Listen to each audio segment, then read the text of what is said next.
I think I read something where you said, you're quoted as saying that when you first took over the business, the only thing you knew about architecture was how to spell the word, and that's a fact. That's all I knew about architecture. I didn't know anything. And I can tell you, architecture is difficult when you're dealing with your contracts.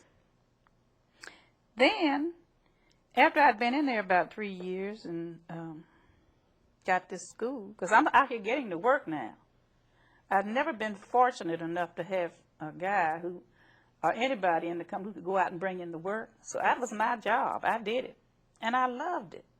You have to like people in order to get the work. It's not about how well you can draw. It's about who you know and who knows you.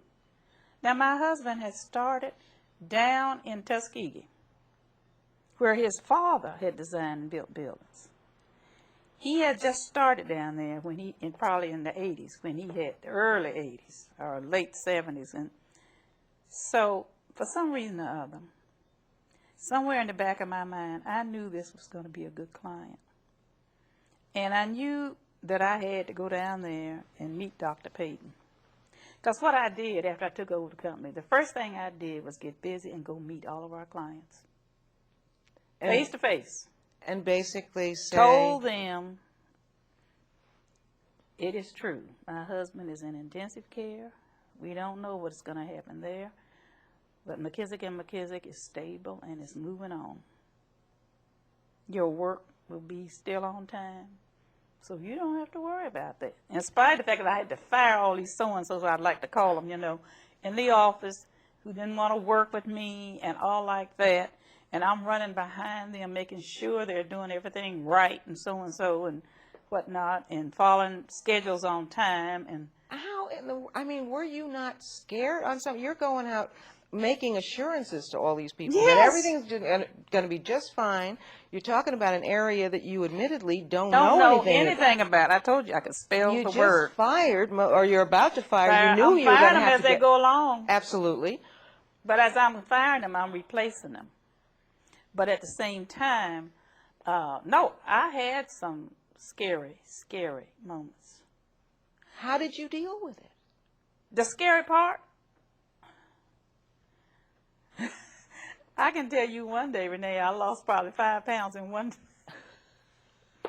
one bright morning when I had invested. My husband had gotten this project started in Kentucky. And I mean, how you know certain things, you go by your gut feelings. I knew this man was a shyster. But because of my husband, I said, okay, I'm going to see this thing through. I woke up one morning and I had spent over $300,000. And when I got the call that morning around 8 o'clock that this man really was a shyster, skipped Louisville and everything else, I thought I was going into cardiac arrest. I went into what you call one of these things where I start shaking. And I said to myself, okay, all right, get hold of yourself. It's just money. That means you have lost this amount of money. And no money is worth more valuable than your health. So get control of it. But it took me until like 1 o'clock that afternoon before I entered my office. Because then I had to tell my administrative assistant, and she was the money keeper. And I said, I know she's going to kill me. And, because she also had a sixth sense about her.